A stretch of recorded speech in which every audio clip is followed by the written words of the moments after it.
mental health used to be something I brushed over. Then I did have that. And then I started to go, this maybe isn't quite, it's a case of brushing over it. Listen, I wouldn't do it if I didn't think I could do it. See, when I was younger, you used to be like kind of money driven. You used to be materialistic. We've all been there. And now I'm success driven. But I do believe the wee things are what is important. I'm just a wee boy for Paisley and sells fried chicken and fries. 5 days out then from running through the Sahara Desert, how are you feeling? I don't know what feeling I'm going to have, mate. I'm probably going to be pretty emotional when I get over that line. I'm doing it now. I'm ready to go. That is the mind here. Yes, people, what is happening? Welcome back to episode 5 of the Don Diaries, and I suppose we've got the sexiest man in Scotland in the studio today, Dan Smith. Dan, how are you doing, mate? Thanks for coming on. Thank you for having me. I don't know, that's an introduction and a half, but we just discussed it as well, but here we go. Well, you did say either introduce you as that or the dickhead that owns a cafe in Paisley. Aye, I said don't go mad and go, no, this guy who's this and that. I'm just a wee boy for Paisley and sells fried chicken and fries. Very good fried chicken and fries. It's not, but I will give myself that. Well, I have to give myself that. It's not me that does it anymore, but yes, I do rate it. I'd say that. So. No, so for anybody listening, I know you own a cafe in Paisley called Roasters. Mm-hmm. And sorry to bum you up here because I know you've said not to do that, but it genuinely is like one of the hottest, would you say, cafes in Scotland? Well, of course, I'm not going to say that, but it's. I think we're all right. I think we are in a position where I think we're ready to leapfrog. So yeah, we're nearly 2 years old. I wouldn't say hot. I don't know. See when you hear folk say that, you just think pellet right away. You're not. I think you're underselling yourself. You need to not be more confident, but I think you are really underselling yourself because personally, for me, and this isn't me like bumming you up or Roasters up or anything. But it is a place where it does feel like a wee kind of community almost. It is this tiny, tiny little shop as well. And I think that actually makes it because it's always such like a good kind of vibe in the place, a good atmosphere. Yeah. And it is very different to cafes, and let's not be blunt about it. And do you know what? I was actually in with my mum a few days ago. I was actually treating her. She's lost 5 stone, which is amazing, man. So she's not really been eating like too much things. I was like, we Roasters treating her. Come on, my shop for a week, man. She'll put it back. Yeah. On, so. She was actually sitting next to a sign. It was like, this is like a terrible place. Yeah, if you're following it for a diet or something. TK Maxx finest. Yeah. Big shout out to Jack last week, but yes, I like it, but not like it is, and that's what my mum was saying as well. We are from Renfrew, but there's nowhere in Renfrew like that where you could go and be like, oh, let's go and get a nice bite to eat, or let's go for a nice coffee. There genuinely isn't really any places like that, and there's just this vibe in it that's just so different from everywhere else, I think. I mean, honestly, like, so this is the kind of coming of age thing recently. I think there is an element of downplaying, but also you don't want to come across and say like, or I'd always believed you don't want to be like, oh, this is who I am, or like, I do believe these things. As of lately, I have come to go, do you know what? You need to call a spade a spade. You need to back yourself. On the one hand, yes, I have a public image that I need to now kind of watch what I'm doing. But on the other hand, I think people buy into the authenticity. And I think that's why my place or my wee shop works. It doesn't work just because I believe the food is decent or the staff are great. It's a combination of these things, and it's how you source your food. It's how you treat your staff, and then they go and treat your customers. And I do really keep it as simple as saying, when you're in my shop, you're sitting in my house. Like, there's not one part. This is my proudest thing is basically everything that I have in there, not basically, literally everything is mine. That's the thing. This isn't came about through somebody giving us money or an investor. There's none of that in my shop. So it's my spoon, that's my joke, that's my spoon and that's my coffee cup, you know. So yeah, I think folk do buy into it. We're now at a point where it would be great if we had a bigger place. That's the attitude we're going in with. But no, it's nice to hear when people say, look, you know, we think your place is this. I do think my place is pretty good. I have listen, I wouldn't do it if I didn't think I could do it. You have to back yourself, not delusionally, you have to back yourself, and then you have to do the work that means that you're just undeniably who you say you are. That's a Chris Williamson quote. It stuck with me. You don't become confident shouting affirmations in the mirror, but by having a stack of undeniable proof. I like that. I like that. Yeah, it's all very well and good saying it, but you need to actually go and put it into action. Well, one of my old bosses, and I'll shout out Jam Jar, Sparky. This guy came into my life at a time when I was a young man. I was 21 years old. I already knew what I wanted to do. I was running restaurants and businesses and coffee shops. Well, at the time it wasn't coffee shops, but he says to me something pure quick, and he does not beat around the bush when he talks. He said, "Be a dare, not a sayer." Everybody has these champagne fucking dreams, don't they, on lemonade budgets? Well, make sure you can work so that you can do whatever you want. That's a big thing for me, is don't talk about it. Like, I want to be the best, and it's nice to hear you say it. I do think my shop is pretty good, but there's still more. And see, when I do get to the stage where I'm happy, I'm not happy at that point, and that is the iteration of what success is to me. So no, it's nice to hear. I think there are some other good places kicking about, but man, that's my attitude, is, you know, to win. So. Yeah, no, there will be other good places about, but like you said, that authenticity kind of feel about it does. Yeah. It's very kind of homely, and if anybody doesn't or has never been to Roasters, it is mobbed 24/7. Like, it's genuinely just like customer in after each other, isn't it? It's mobbed all the time, pretty much. I mean, it sounds just wanky. It is quite busy. Bro, now, you're not right? being wanky. This is your I time, know, man. I'm conscious of this guy as well. He's like, what a fucking chopper Ben this loves guy you, is man. now. Ben loves you already. No, I didn't want to come here and be like, oh, that's that. We are busy, but I'm not gonna sit here and talk some shite like we are.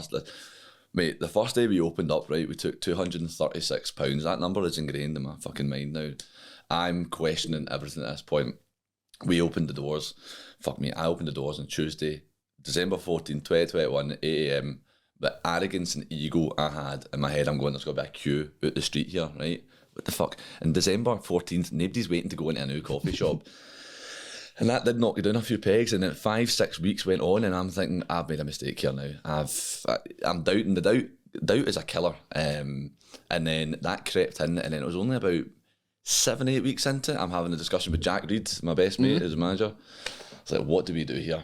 And something, when you do the right thing, and you actually do the right thing every single time, you're not going to see anything, you're not going to see it, and then bang, and then it goes. And folk just showed up, and they just didn't stop, basically. Yeah. So, but that's all credit. That's all credit to you guys, though. That isn't just like a luck thing that's happened, obviously. Yeah, this is the reality of it. Is nothing. Everything you see is carefully, meticulously looked at. Every post, how I word things. Even now, I need to choose how I'm going to present myself now. But now I'm going to show you another side to me. It's not this. It's the side that is the business-driven side and the success-driven. Everything we do is sculpted. You know, the folk who are waiting the tables, how they wait the tables, how they talk to you. That is, there's a recipe there. There's a formula. That's not a, okay, you know, just go and look after them. That is, go and do this, go and do that, because you're going to get X, Y, and Z from it. Like, this is the level that we're going for. And I think it's maybe that fine-tooth approach that has worked. On the other hand, we are just a pair of fannies running about a coffee shop, right? But it's that balance in between. I think that's how it works. And there's going to be a lot of people that's excited to listen to you as well, because obviously there'll be people. There will be, man.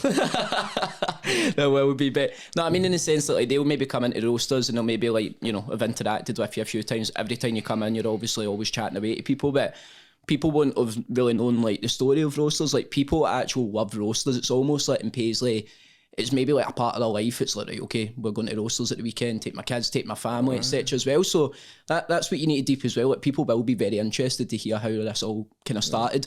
And I want to talk about that. So we'll talk about the kind of cafe and Roasters a wee bit further down the line. But going back to then kind of like, you know, like, say when you were in high school, how old are you, sorry?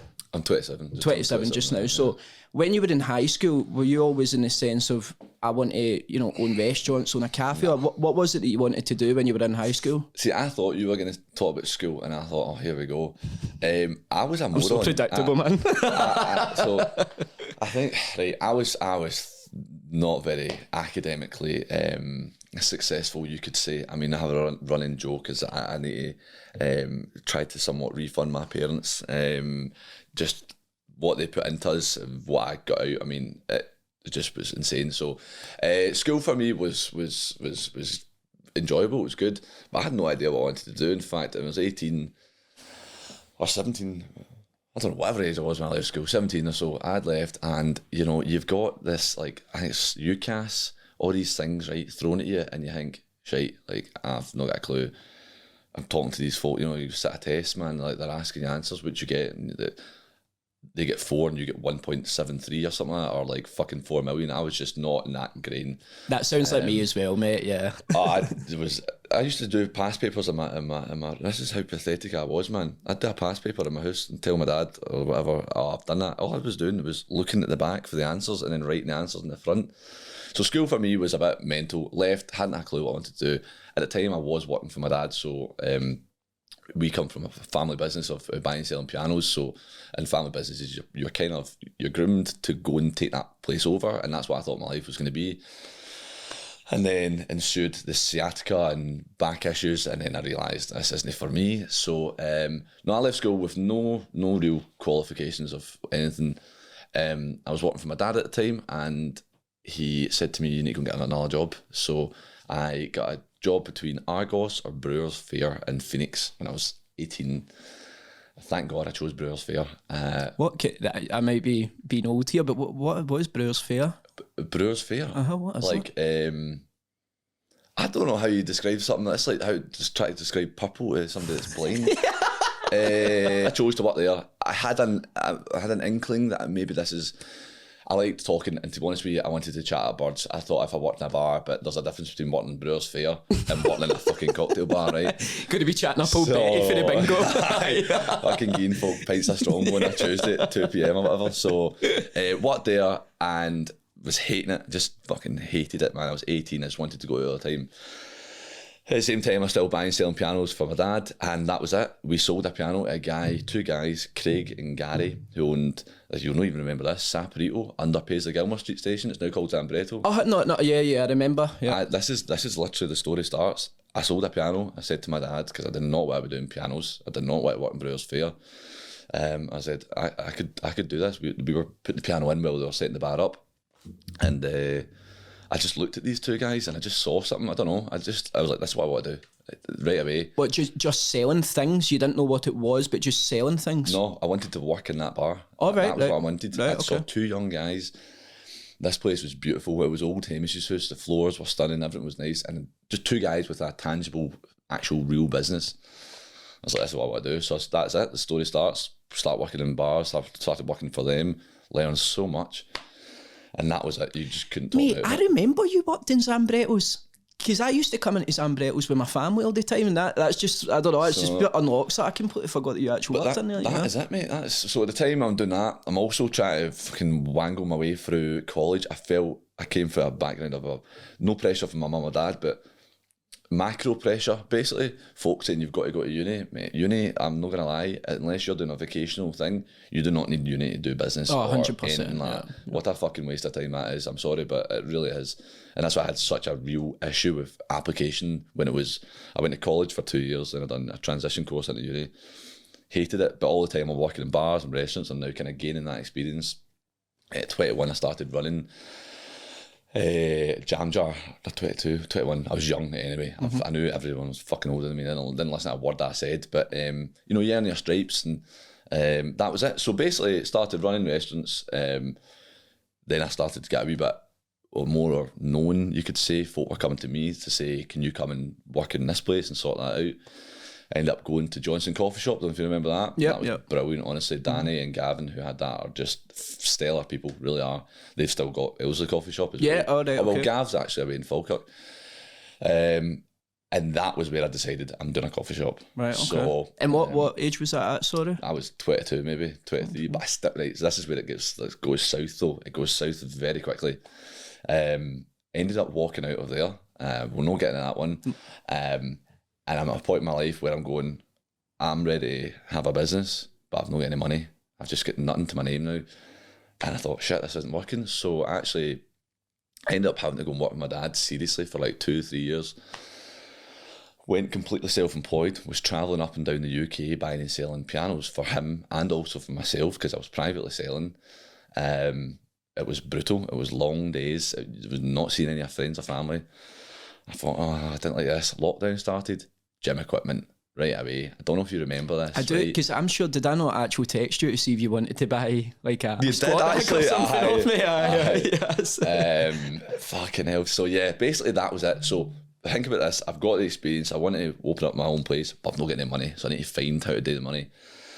and also grow up as well, and started buying and selling gym equipment and travelling fucking everywhere for it, like down to England, up north. It was mental. I had set up a sole trading company just to deal with the gym stuff, generated the capital, and then started a coffee shop. So there's quite a lot of lessons that were learned in there. But that was also kind of one of the reasons why I wanted to get you on, because I wasn't actually 100% sure of your story. Obviously, we spoke on the phone the other day, but I can't remember who I was speaking to, but I knew that you'd had a lot of kind of different ventures up until this point, because the whole kind of reason was, yeah, you've had all of these ventures, but it's now kind of led you into your perfect business. Well, it's led me somewhere, but but would you not say that though, that this is not, obviously every business isn't perfect, but this has been the one that's like taken to the next level? Yeah, well, for me, this was always the end goal. So like I had 2 other wee businesses, buying and selling t-shirts, but see, once I kind of get my teeth into knowing that this is what I wanted to do with my life, own a restaurant or own a coffee shop and whatnot, there just was no, that was it. That check was written, and it was a case of, I'm going to do it. So, it doesn't matter if it's selling fucking coffee cups or plastic bottles. I was going to sell something until I had enough dough to then go, right, I need to open a coffee shop and do all this. So, So it was a mixture of you just kind of, because it's clear that you just love selling stuff then. Like, the fact 100%. That during like lockdown you were driving down to England, just to buy like weights and then to Probably shouldn't be saying that, but there was like restrictions and shit on it. Who cares, man? Who was the Prime Minister then? Like Theresa May or something? Fuck you, Theresa, who cares? No, I think it was in the blood though. My dad comes to buying and selling, and you weren't given any, there was no free reign, there wasn't any I don't know, dilly-dallying. I was told, you need to go and fucking do something here. So it just turned into, I quite enjoyed buying and selling. But it's not that, and it's another thing I thought that we would broach here. It's more than, like, it could be a cafe, it could be buying and selling something, it could be a service. It's the theory of kind of competition that I enjoy. I enjoy this engagement here, and I enjoy a buying and selling engagement because it's a competition. It's I want to sell you something, or I want you to buy something. We need to come to a middle ground, but I want to feel like I've won. That's what selling is, basically. So I was always doing something. I was running about. I had my hands in a few things, and it was all for the end goal: have a tangible business, and hopefully now scale that business as fast as possible. Okay, class, yeah. And so see then, when you were doing the lockdown and you were selling the weights, would you say then that was the main kind of driver? Was that just a case of kind of saving up money to then go and open roasters, to go and open the cafe? Is that how kind of close together it was? Yeah, because the weights dried up. I started it late. It was whatever it was, I can't remember, but I remember it was May or April 26th or 27th, one of those dates. It's when the gym ban went back, so you could go and work out. Obviously, I fucking sell it privately. Selling gym equipment just goes out the window at that point. But that was done with the sole purpose of earn the money and do not spend it, because you need to go and you need to take that capital and then go and buy a shop. So that's how it worked. And there must have been a time, there was a bit where there was a bit of discrepancy, but that was it. So. Okay. No, that's interesting. I did, because I knew that you were obviously selling the weights during lockdown, but I didn't realise it was so kind of close together, and that was obviously kind of end goal of that was to obviously help set up roasters. So then when was the kind of first start of the planning happening, when you said, right, okay, I'm doing this shit, I'm opening the shop? When panic mode started after 3 months, and I realised that I didn't have a shop, I didn't have anything, didn't have a proper job, I'm starting to eat into the money that I had saved, and I got a phone call saying found a property. So went and viewed the High Street property, now known as Roasters, and fucking hated it. I did not like it at all. Why? What was it about it? So it used to be a wig shop. It used to be like a weave studio. It was fucking filled with mannequins and hair and everything. Place with a bomb site. I spent 4 months, me and another boy, ripping it out ourselves, because I needed to keep the money to buy the coffee machine and all that stuff, right? So I couldn't afford to have contractors in and doing all the work, so I was doing all the work myself. And a guy called Graham was helping me. And it took a while. This didn't kind of come about. It was delayed. I was delayed with really kind of going into some governing bodies, you could say, that are around the Paisley area. Okay. Delayed a lot of things for me. Made it difficult for you? Oh aye. And still do to this day. Why? because do you want my honest answer? Because fuck it, what if I got to lose? Because I reckon they don't want to see a young guy do it, or folk don't like seeing people do well. Oh no, yeah, I've said that so many And I times. think Yeah, we are dealing with people who are just sitting doing fucking normal jobs, which is fine, but they don't want to see it, and they certainly don't like a young person chasing after them saying, "Here's the deadline." So someone would say to me, and unfortunately I can't disclose what it is. No, right? that's fine. Yeah, But they'd say to me, "We'll have this job done by X amount of time, or we'll pass these through by November." November comes round. Of course, I'm waiting to open my business. There's no come round, and I'm chasing up and going, right, where's this? Can I get it? They don't like that. They are that fucking on the ball, chasing up.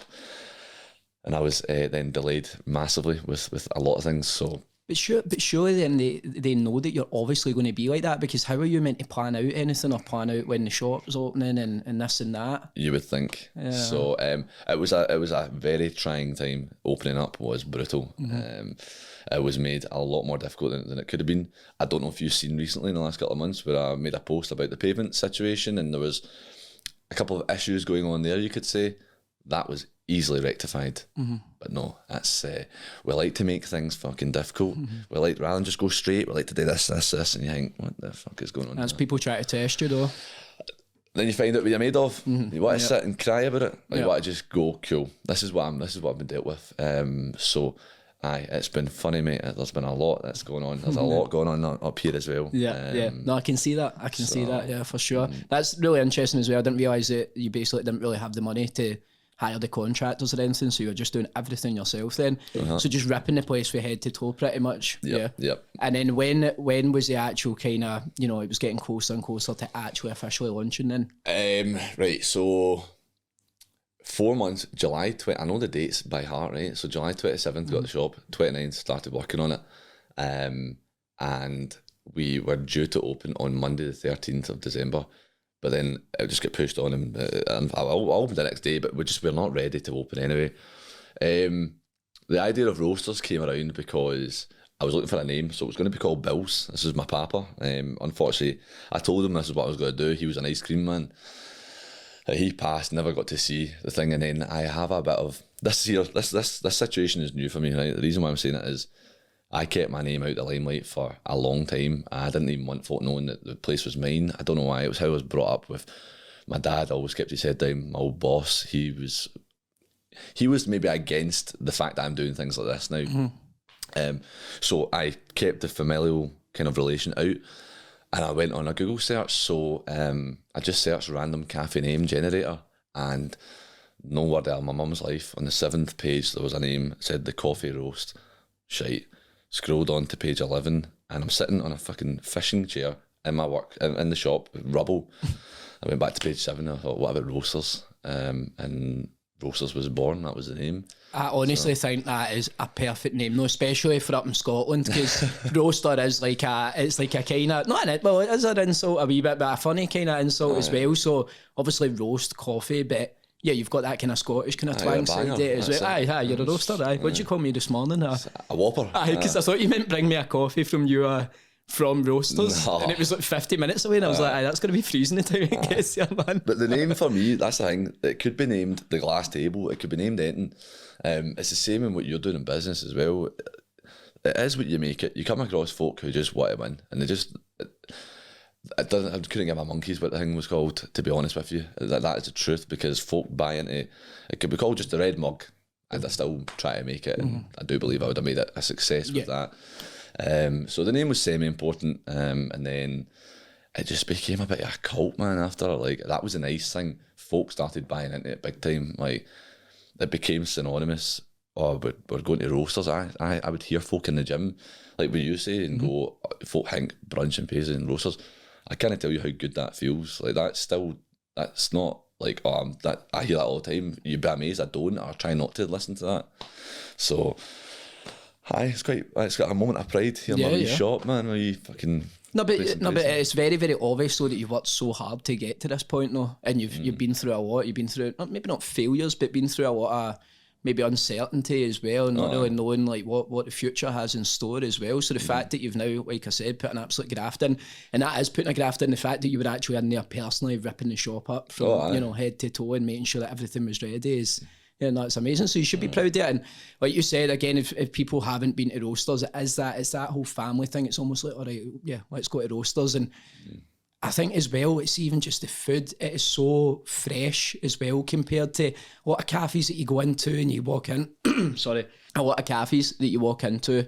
You know, it's got that greasy kind of smell, and it's just, I don't know. Whereas in roasters, like the food, you wouldn't, like, I'm not saying this in a bad way, but you wouldn't expect it from a wee cafe in Paisley, if that makes sense. No, I actually hear that comment quite a lot, to be fair, and see what you are saying. I find it really difficult to now eat out. I know it's just total knobhead, basically, but you can see through the bullshit. You can see through.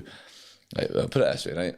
And I always say this is my wee phrase. I can look you in the eyes and say, in my mother's life, 2 things hit my freezers: fries and hash browns. That is it. We used to make our own hash browns as well, man. I nearly fucking went loopy for that. Nobody else can say that. We don't freeze really anything else. So we don't freeze anything else. It's all fresh. It makes things a little bit more challenging logistically, but I also can't ask you to come and spend your money in my place. Like, see, when I was younger, you used to be like kind of money driven. You used to be materialistic. We've all been there. And now I'm success driven. I want you to actually come in and enjoy yourself, enjoy the music, the people, the atmosphere. I want you to think my plates are cool. I want you to look at my glass and know that it's fucking spotless, it's clean. You know, if I go somewhere and it's just got crap in the glass, and how have you not noticed that? That's fucking criminal, by the way. But there's a lot of pride that goes into it. Also, new menu drops in 2 weeks, by the way. Thank the Lord. Come on. And if you think the menu now is all right, I think the menu now is rubbish, honestly. I'm sick of it. Wait to see the new one. We're going healthier, cleaner. Maybe some macro stuff on that as well. Maybe that's a great shout, stuff. By the way. Yeah, that's a great shout. So, no, it's really nice. I do appreciate when you say things and go, like, it's Roasters has a kind of name with it, because, you know, we've worked hard. It's not just me that's worked hard. That's the main thing as well. I would not be able to do this without, firstly, my best mate Jack. What a fucking godsend he has been, by the way. 7 years of loyalty for that guy. And what is his actual role in Roasters then? So he's the manager. Right. So he takes charge of all the day-to-day runnings of the place, all the hiring, training the staff and whatnot, and looking after all our orders. I couldn't ask for a better guy to do it. I really couldn't. In this day and age, I'm sure, I don't know if you are finding it just now or you're yet to find it, loyalty and a resilience of people's character is really hard to find. 100%. I don't know about yourself, but recently I have found, I gave up, you know, drinking. I smoked as well. I chucked everything. Now I would say I'm pretty fit now. It's amazing what moving out of those communities and those circles and you start clearing your head can do, and you start to realise some things. Maybe people who you thought were friends were not friends. Well, somehow I've hit the jackpot. And 7 years ago, I bumped into a random guy who came into Jam Jar hungover for a trial shift. And a couple of months later, his words were, I swear to God, he just looked me in the eye, I was taken aback and went, I'll follow you wherever you go. And 4 or 5 businesses later, the guy has stuck to his word. So I love that guy. He's got my back and I've got his. That's kind of amazing though, the fact that he's seen that, I don't know, he put that trust in you as well. He's obviously seen something and he knew that you were going to be successful, and he wanted to be a part of that as well. I was an absolute banger back then as well, honestly. In what way? Just a total, I mean, I was 22, I just wanted to go out all the time. I think everybody's like that though, aren't they, at that age? No, he's done as well. So Jack's the manager. He takes care of everything, and but he's away. He takes too many holidays though. The guy. He's away all fucking time, man. Jack, you need to stay planted in Paisley, mate. Come on. He's hard work, man. Honestly, his girlfriend Hannah will say that as well. He's hard work. But I thought you were about to say she was hard work. I was like, oh shit! Remember, this is getting recorded. Sorry, she is as well. No, but what you said, I think you really are who you surround yourself with, and what your environment is as well. Yeah. It's a wee bit different, but obviously, like even when I was in school, a kind of group that me and my best pal that I'm pals with today, like we were kind of hanging about with a group and just going out and getting on it like all weekend, getting up to badness, and it's like it just makes you feel terrible. Whereas if you actually surround yourself with people, like-minded people, winners, people that are driven, then that's what's gonna happen as well. So for sure, I mean that was a massive change, because just before this aired, we started recording and talking about the ultra marathon. That I would never have been able to do that. The old Dan, I mean, I was a piece of work this year. This was, I think having a business is hard enough. I mean, you know yourself, being self-employed has its challenges, right? But to then have a business that was going fucking boom, everything was going great. I think at the height, I think it was like 36 folk I had working for me. I was fucking mental. What, in roasters? At the moment, now, not anymore. Now this is bad, I don't actually know. I think it's about 22. Is that? I didn't even realise it was even as much as that. Though, I can't remember. Manty's my bookkeeper, so big up Fiona, by the way. She sees this. Shout out Fiona. Auntie Fee. It's a lot of bodies that go into it. So, but that for me, the ultra thing, and we're talking about moving around groups. I've opened up a wee bit more this year in terms of opening up about mental health, and this is why before I said to you the application of mindset. Mindset is everything. On one hand, I have had some mental health struggles, you could say, battles. But on the other hand, I now have a real understanding of fucking grit and what it takes to win. But it goes hand in hand with the folk you kick about with. I think you are look who you kick around with. You're gonna be somewhat in the middle there of their kind of output. The folk I'm around now, super fit, fucking driven people, take care of themselves. It's starting to kind of rub off on me. It's like I feel fucking better than I've ever felt now. And I think you need to watch what you do, especially in this day and age. It's very easy to get roped into all the stupid shit. Yeah, no, for sure, 100%. And what you were speaking about there, like we'll go on to the ultra marathon and that a wee bit kind of further down the line in the podcast, but.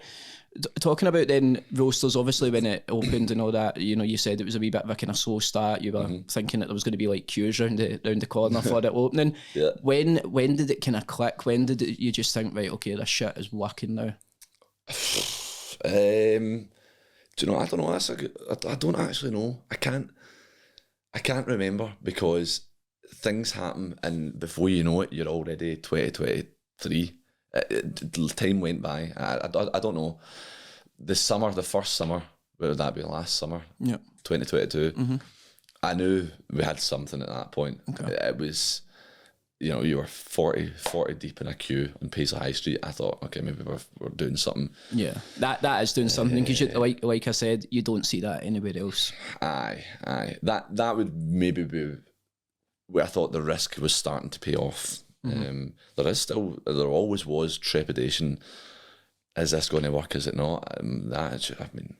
Honestly, there was no fucking conversation of this is not working. This is happening, and here's what I'm going to do. But yeah, it started to kind of pop off, and then I thought, right, we might as well run with this. Yeah, that's it. Yeah, we might as well, man. There's no point going back now. Yeah, and we did start running. By the way, we were running from table to table, and no, it was wild. So then would you say, obviously there's going to have been, you know, struggles throughout that, but would you say then, to me from the outside perspective, obviously I don't know the ins and outs, that's why you're here, but from the outside perspective, it looks as if it's just been growing and growing and growing and better and better and better, and, you know, smooth sailing, all dandelions. Good, know? I'm glad you said that. Yeah. No, that is not the reality. This has tested the very grit of what I'm made up of, this place.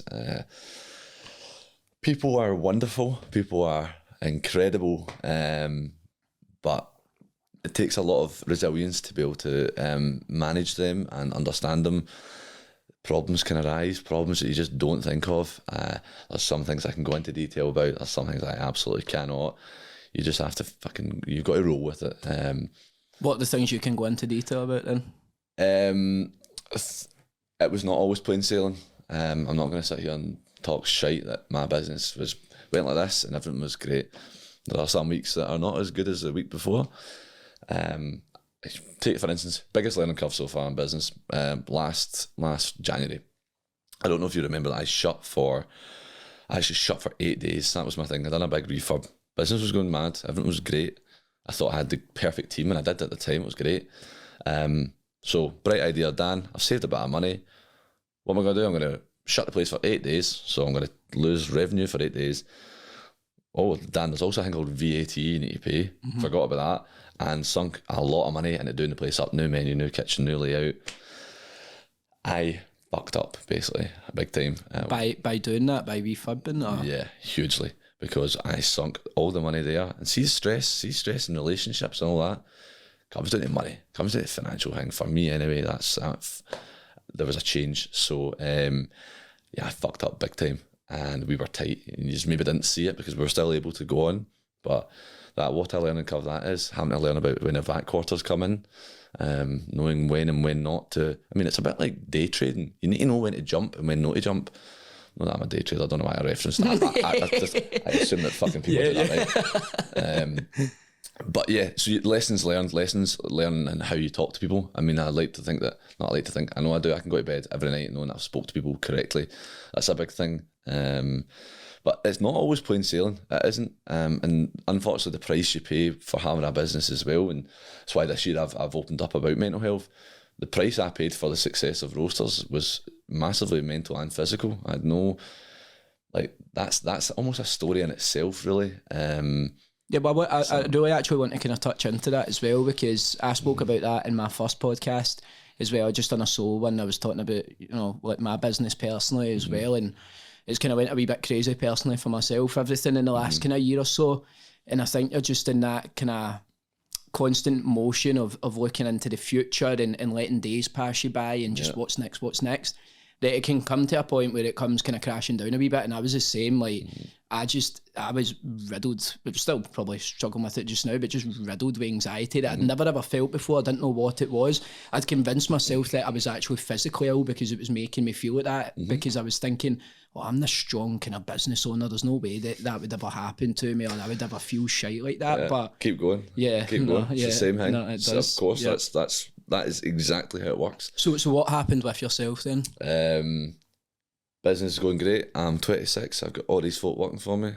Folk starting to know my name, know my business. And the voice in my head going, "You're a fucking fraud. What are you doing here? You've not got a clue what you're doing." Massive imposter syndrome started. I've still got the stress from January because I'm trying to recoup the financial mishap that I done. Things are starting to get a bit darker when they shouldn't, and the days getting a bit longer. And yeah, now I understand what panic is and anxiety, and there was a real shame, and it took me until July or August to open up about this, because on one hand I'm a business guy who's got all these folk working for him, life is great, right, all this. On the other hand, I'm fucking miserable inside. I'm turning to going out all the time, drinking, smoking, being a really bad representation of myself, not who I was brought up to be. But we don't talk about this as guys. We don't discuss mental health because it's weak, innit? It's weak. It's embarrassing. And I thought, fuck this, I'm going to change the norm here. So I opened up and said, look, do you know what? I realised there was physical. I mean, I'm sitting there, I'm lying on my couch, I can't move for hours, right? Unfortunately, I'm going through, breaking up with my ex-girlfriend as well, multiple times. On one hand, I've got all this stuff going on, but then I've also got a business. I've got a responsibility to these people. The captain of the ship can't suddenly go fucking missing. So there's a lot of pressure on me, or pressure that maybe I put on myself as well. And I had to kind of own up to my sins eventually and go, this is an issue. I'm going out far too much. And then we delve into mental health. So you need to start to fucking, the guys as well, anyone who's listening to this, you need to start talking. And that's why I opened up as well. So I struggled with panic attacks. That's what my thing was. It's actually classed as panic. I didn't know what it was. You ever see me breathing deeply? It's because there's an element of panic that's still there. I've no shame in saying it, because the other half is, I'm still mentally, I'm very, very strong now, but I'm aware of what it takes. I have an appreciation. People can go into a dark place, a really bad place, and see anybody who's not done it and not been there, not got a fucking clue. As far as I'm concerned, I can take, for instance, cricket. I can comment on cricket, but I don't understand it. I don't know who does understand cricket, right? But anyway, mental health used to be something I brushed over. There was someone who was in the family and he was, had anxiety and depression, these things. And my attitude, fucking get on it. I've got that. I didn't have that at all. Then I did have that. And then I started to go, this maybe isn't quite, it's a case of brushing over it. But the other side of that coin is, you can get through it. You can. And it's a choice. It is a choice to get better, or it's a choice to sit there. Sit about and lick your wounds for a bit, but you need to pull yourself out. So my thing was, I had to make changes. I need to make changes to my social life, my personal life, what I was doing. So stop going out, stop drinking, smoking, and just being a general walloper, basically. From that, mental clarity starts to come back. the breathing relaxes. Business is now better than it's ever been. I'm around a great bunch of people, but I wouldn't have got that if I didn't open up and talk to folk. And I wanted to be someone who I didn't realise how people would look at me having a business and a young guy. If I can open up and say, look, I'm in the forefront now, a lot of folk see us and have an opinion. Well, if I can tell you that everything wasn't all right, maybe someone else will be able to take a bit of strength from that. And since I opened up and I was in the papers for it as well, the amount of folk that came, I mean, there was about 4 or 5 young guys that messaged me and said, look, I really appreciate that you've done that. Here's what I'm dealing with. And I was able to talk to them and say, look, I think it might be this. Here's maybe an idea that could help. So mental health for me was a massive thing. It's probably one of my proudest achievements is getting my fucking finger out and being able to fight it. Because you've got to fight it. You've actually got to do something about it. You can't just sit there. Yep. And someone I spoke to summed it up perfectly. You broke your arm. You went and get that fixed, didn't you? You hurt your fucking head. Yep. You need to go and get that sorted as well. Yeah, so, 100%. And thank you so much for talking about that as well, because again, I knew that you'd mentioned the mental health, but I didn't know the kind of ins and outs of it. It sounds like we're extremely similar as well. I was the exact same, panic attacks and anxiety. Yeah. And I think what you said, there is so much pressure on your shoulders without actually realising there is at the time. Mm-hmm. And I ended up going to speak to somebody as well, and they put it so well for me. They were like, they basically had a kind of a diagram of like a pressure cooker. Yeah. And they basically drew a wee line, so the pressure cooker was here, and they drew a wee line along the bottom, and he said, this is the kind of pressure that you have at 14 years old, right? It's like, what girl fancies me? What player am I going to buy on FIFA? Do you know what I mean? nothing, no real pressure. And then he kind of drew another line getting to the top of the pressure cooker.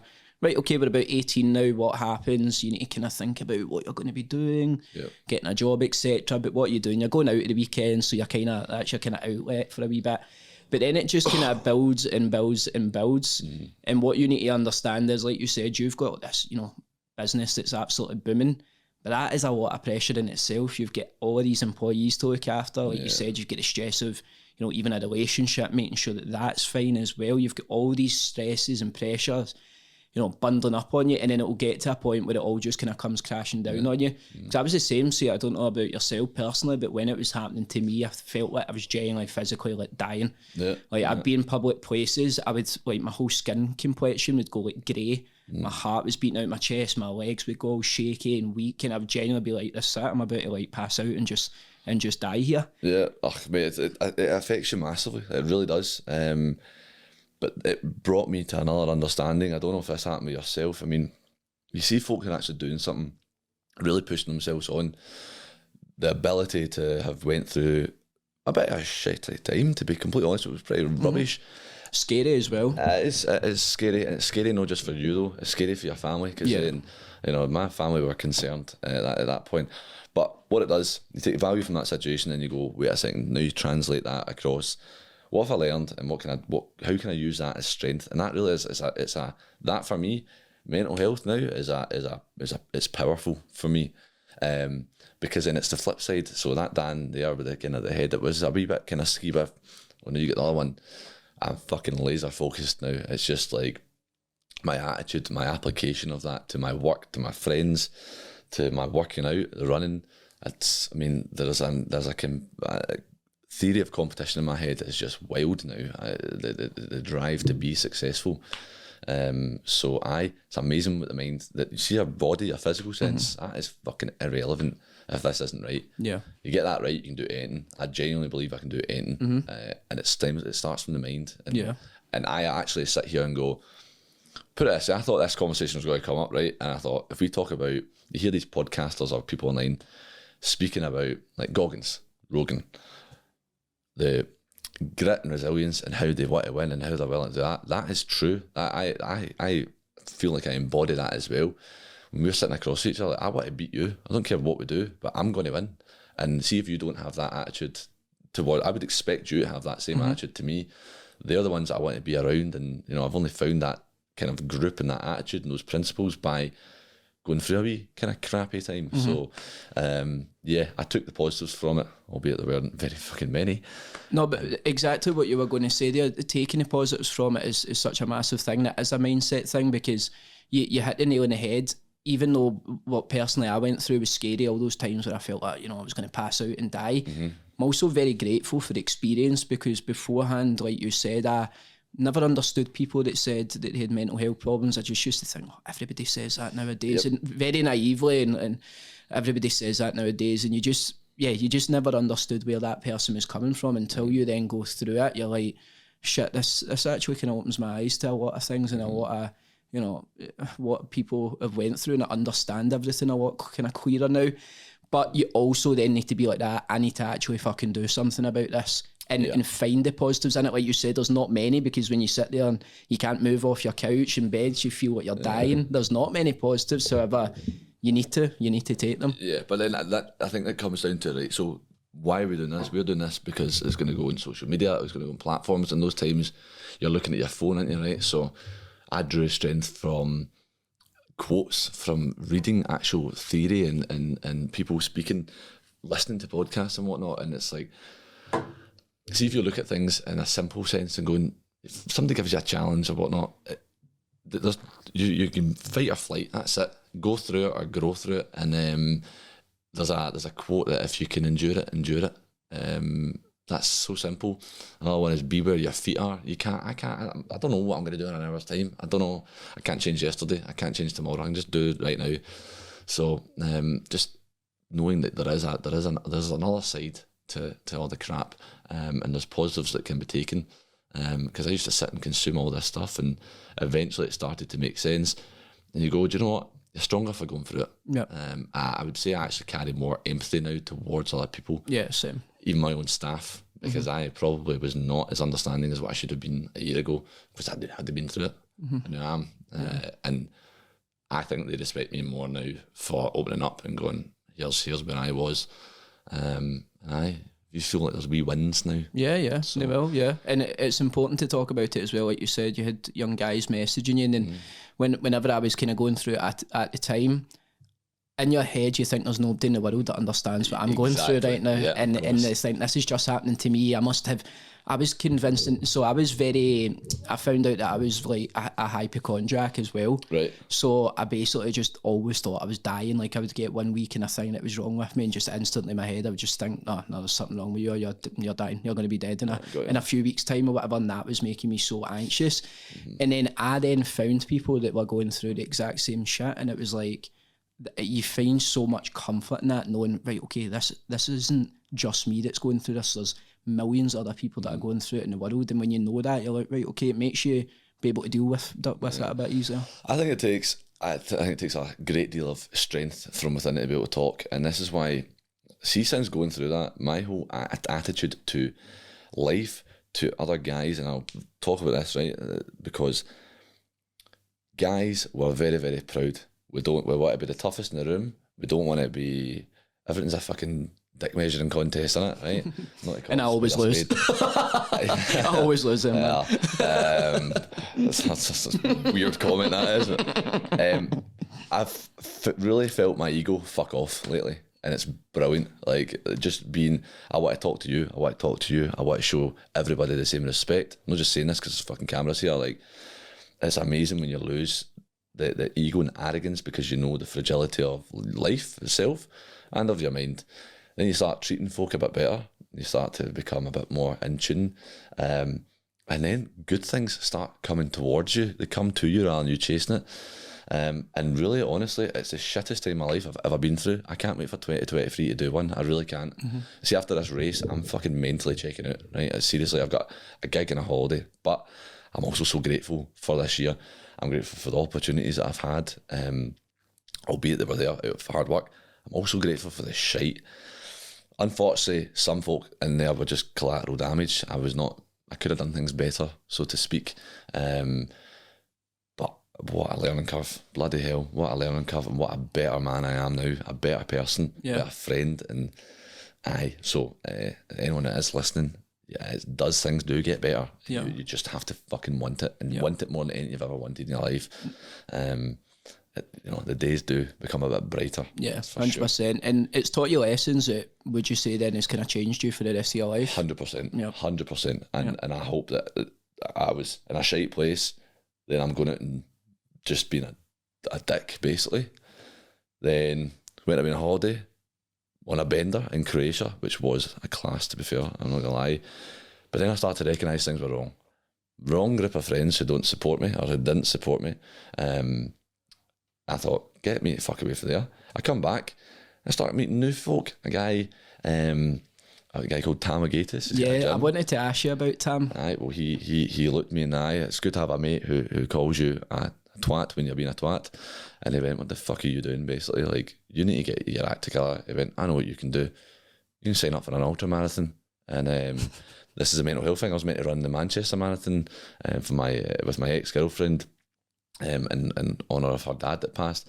Well, I was meant to do that, but of course Dan's having a fucking mental breakdown back in February, March, so come April, we've not done any training.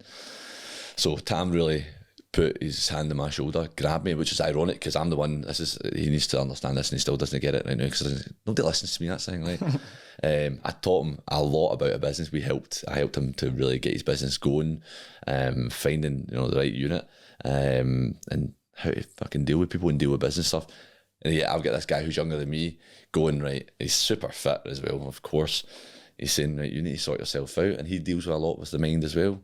So, yeah, by recognising my own faults and sins, new communities come towards you. And then, best decision I've ever made is getting my act together, honestly. See, being able to move, oh, fucking, what a feeling, albeit with a dodgy knee. Yeah, and it feels like maybe he was one of the kind of catalysts maybe for you kind of going on this journey, because for anybody that doesn't know who Tam Agatis is, so Tam is, like you say, he's super fit, he runs all these kind of ultra marathons, but he started his own gym in Renfrew. I think he just started obviously getting into fitness massively. What was it, over lockdown? He was training in his garage, I'm sure. Yeah. And then he started, obviously opened his first gym in Renfrew, and it became so popular that they've now relocated to just kind of around the corner from you in Paisley. Yeah, Lawn Street in Paisley. Pack Performance, sorry. And what's going on, yeah, man, that is like, it's going crazy, because I feel like obviously up until this point, most kind of young people or young guys and girls, it would just mostly be that kind of bodybuilding style of training and go in, do the gym, but it seems like this is kind of, moving over now to... I mean, I think there's a change. I don't know if you've seen it. When I was younger, I wanted to lift weights and be bigger. And then you want to have a certain look about you, right? And it's funny, because see, when I stopped chasing that, I started being functionally fit, cardiovascular. Fitness is right up there now. And then you just feel so much better. We call it functional fitness. See, to be honest with you, it's fucking basically CrossFit, right? I don't know why there's a taboo about saying CrossFit, dodgy pull-ups, but that's pretty much it. But yeah, it's fantastic. So he was one of the catalysts for me to get my act together. Also, I think you just owe it to yourself. I think you fucking do. I think you owe it to yourself. I think you owe it to your parents as well, how you were brought up. I wasn't brought up to then turn out to be a fucking loser, basically. That's just a bit extreme, but that's kind of how I look at it. So yeah, getting my act together was one of the best things I've ever done, and this is for the first time in my life I've actually stuck to it. No bullshit, and hopefully now this is how I can carry myself on, and new friends, new communities. Yeah, getting roped into doing a fucking ultra marathon. So right, okay, so 5 days. So that's what I wanted to ask you then. So Tam then basically came to you. See, Tam, he's like a David Goggins kind of, isn't he? Like that kind of. I think so, yes. The guy's a nugget. See, if you're listening, just listen to me more, Tam. This is right. That's wee man. You're kind of right. He is. No, he is. He's just. I've always seen Tam, and he's just like. I don't know how to describe it in the best way possible. I got a baldy nutter, man. And he just came to you, because that is some type of David Goggins shit. He's like, bitch, so pick yourself up. It's funny you're saying that, because this is the same stuff, the same melodies that I whispered in his ear. So Tam came into my shop, genuinely, I never knew him. Came into my shop and I couldn't get rid of him. And that is literally how it worked. I was like, mate, you fucking go somewhere else. I've told about 2 or 3 folk that. See, if they come into my place too often, I say, go and try somewhere else for a bit or whatever. Like, not in a bad way, but you're like, there's more out there. They become obsessed. There's a couple of photos, a guy I love, by the way. I'll just shout out John Joe. Fucking great guy. He knows who he is. And he comes in every morning. But I couldn't get rid of Tam. And I'm telling him, I'm starting to talk to him about business, because a big part is the grit, resilience, and I'm trying to pass on. Now, I've not got here because I'm not got out here through luck or whatever. This is hard work. This is you know, you've got to have a mindset. So I put that into Tam, and then he was able to actually, I felt like a wee deja vu moment where he's saying this stuff to me, because when I wasn't in a great place, he was like, right, you need to get your act together now. I had been in at the gym, but I was also lying to myself and everybody else. You know, I'm fit and whatnot. Back in May, June time, I was still being a dick. I was still going out and drinking and just being a fanny. And then the reality check was, you get a grip here.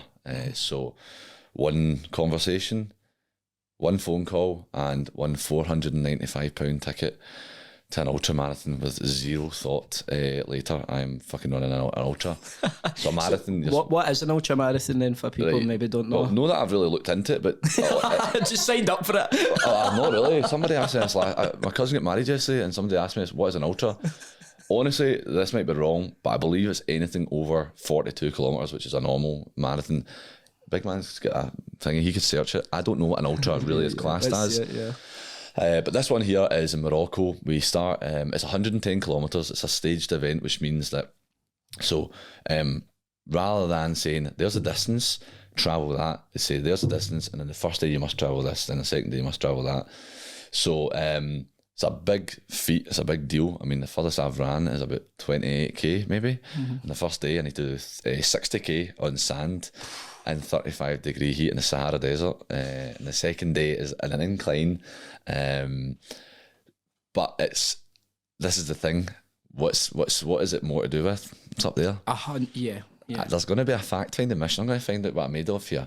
But I think the resilience that I built up now, I'm doing it, isn't it? I'm going to finish this. Yeah. I'm going out with Tam, I'm going out with 5 or 6 other boys. Mark Jennings, yeah. Big Jen, cool. Yeah, me and Mark know each other. We were pals like all through like kind of high school and stuff like that. Really? Yeah, Mark Jennings, yeah. What age is she then? He's the same age as me, 23. You're joking. Because see Mark, like, obviously Mark will probably be listening to this, and he's got no issue with me saying this, because it was like kind of me and him that were like the pure fatties in the group pretty much. Lovely, right. So see, like, now, like, he is fit as fuck. It's mental. He is fit. And all that pure machine. I remember we were doing that, was it the Paisley 10k? And I've never ran before, right? I've ran every now and then, but I've never really went out for a run. And we were doing the Paisley 10k with Pro Wife. And I think I get 59 minutes. I was at an hour and 1 minute or something for never doing a 10k. I was like, okay, I'm happy with that. Right. And then I checked his time, and he was like 37 minutes, mate. I was wild, like, innit? What? What, man? So he is super fit. Did you think he was older? I thought it was like ages with me, aye. No, it's 23. He's a big boy as well. Yeah, no, he is, because that's he's always been like tall, but he used to carry a lot of body fat as well. To see him now, and he's like doing everything that he's doing now, it's crazy, man. But that's the thing, the community, like, what an inspiration, seeing somebody like that, seeing Tam, seeing Big Johnny that's in the gym, Robbie, Stephen, there's people there, and you're like, it's so inspiring to see it. It motivates you. I do really want to try it. I've been saying for ages, like, obviously I'll get the broken elbow and that just now, but I feel like, not that I'd be a wee bit nervous it is a wee bit nerve-wracking, I think, coming into something completely new. Obviously everybody there, like, kind of, they're already there and established in there. That need to get out of your head. That's in your head. I know, no, it is in my head, yeah. Who's listening, you need to go and get involved. Like, that's, everything's scary until we do it, innit? Exactly. And in fact, this is what someone told me as well, when I'm kind of getting over my the mental stuff, was, see what's going on in your head, nobody's thinking about it. It's just in your head, right? Yeah. So I urge anybody to get down there. There's also another, I don't know if you know, a guy called Kel Elric. He's a fantastic guy as well. He's got a run club called Kaizen Run Club. It just started yesterday. So there are groups, and it's just like-minded folk. It's folk who want to do better. They just want to better themselves. But you need to have, a set of stones. You go to back performance, 5:15 in the morning. I've not been going so much just because I've been running more. So I've been running. If you get up at 4 in the morning, which is my normal time, 4:05 out of bed, you're knackered. I go to bed really early as well, so that's another thing. I stopped going to the morning sessions, but I urge anyone to go there. Yeah, I've heard that from so many people. Do you know Brian Maguire that goes? You probably will. There's so many. I know. He always wears a hat, and he's got the kind of tattoo. I'll show you a picture of him. You probably will know who it is. But he was always bodybuilding, like, ever since he was like kind of 16 or whatever. Always just bodybuilding training, and he went down there. and he's like honestly just loves the place now. It's something completely new. He's the fittest that he's ever been as well before, and it does interest me because personally with me as well, like I'm not one of these kind of PTs that you maybe see in the gym and stuff, and you know I'm pure right into bodybuilding. I'm not really. I like, you know, going in and doing weights, but I also like being able to run the length of myself. You know what I mean? So yeah, it does really interest me. So I think I will come down at some point. That changed as well. I took up boxing this year as well. That was one of what a saving grace that was. It was actually my first panic attack was in boxing. Oh, was it? Was a good laugh. Aye. What? Whilst you were actually doing it? Aye. Jack Smith, who was there with me. Oh, Jack Smith? No, he's my client.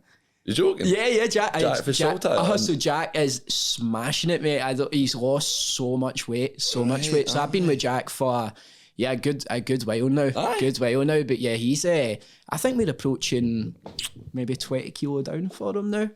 20 kilo down for Jack. Same Jack Smith, Jack. Yeah. Aye. Yeah. Fair play, man. Yeah. I love Jack. Jack's so good. So Jack really, Jack's a social worker. So Jack was one of the first people that I spoke to about this actually. But yeah, when I dropped to my knees, he was like, "What the fuck is going on here?" But so what was up with there? Talking about the panic attack in boxing. So boxing, talk about fitness. Like honestly, mate, I moved away for the whole. I started my shop at 98 kilo. I was huge, man, brilliant. I loved it. You're just eating fucking oatcakes and that, right? And then the shop opened up, and then I dropped a lot of weight to like 83, 84 kilo, man, because I wasn't eating, I was stressed. But then when I did start doing it, I was doing weights, and it just wasn't doing anything for me. I was bored, man. Like, I respect folk who do it, because I loved it at one time. I just don't anymore, and I find it a bit like that as well. I just wanted something that was a kicker. Like, I used to play rugby and the adrenaline was there, so I thought, right, what's next? Boxing. Getting punched in the face, broke my nose loads of times. And I thought, fucking, here we go. I'm just going to do it again, boxing. And yeah, cardiovascular, that functional fitness is what I was really drawn to. And to be honest with you, I don't think I'll ever go back to not being able to move. I'm interested in cycling now and want to run. I want to go fucking hikes and all that stuff. I didn't want to do this 3-4 months ago. Actually be healthy though, you know what I mean? Feel good and be healthy, because I think there's a lot of people obviously that go to the gym that are just right into weights, and it's like they actually do live a very kind of unhealthy lifestyle. Like, you know, going for points where they're consuming, you know, thousands and thousands and thousands of calories to then cutting, you know, thousands and thousands of calories and cutting weight, and you're not really doing that much cardio or anything. You're quite immobile and heavy. It's just, again, personally, if that's what you're into, that's fine. It just doesn't really interest me, that kind of side of things. Well, what shocked me with fitness is, there can be a real facade that is with fitness. And the biggest guy in the room, he goes outside and smokes a fag, and like, what is that about? That's not fit. That's not healthy. Or you go to Pack and then go to Pro Life. You're going to see two different body types there right away. And it's been a total lifesaver for sure. But you should get yourself doing, get a bash. Once the elbows, I'll go for it. I've been saying it for too long, and like you said, it's a mental thing, and I've said this so many times to people as well. I've always kind of been in the mindset of right, fuck it, I'll just go and do it. Who cares? It's that thing in your head before, you know, going doing something that you're going to be a wee bit nervous about. But when you're actually in the situation and after it, like, why didn't I just fucking go and do that sooner? Why were those nerves and that doubt kind of holding me back from doing something that I wanted to do, obviously? Well, it's the same. I get told, running is shit in the moment and great after, right? And drugs is great in the moment and shit after. And that I like the suck, the chosen suffering. I enjoy that, so that see after, you feel great. Like, you know, I done a run yesterday. It was nothing. It was like, I don't know how far it was. I ran there, call it 7-8k I done in total, right? Pissing down, knees killing me. But see, afterwards, bang, feel phenomenal. On top of the world. And you get that for doing these, like, seem you just absolutely murder yourself for these sessions. You need to calm down. I will. Honestly. No, I'll do it, man. I'll do it. Yeah, I'll do it 100%. It's like a free endorphin hit, you know. Oh, it's wild. Yeah. It's wild. Yeah. So, get involved. I urge anybody. Fitness is absolutely changed.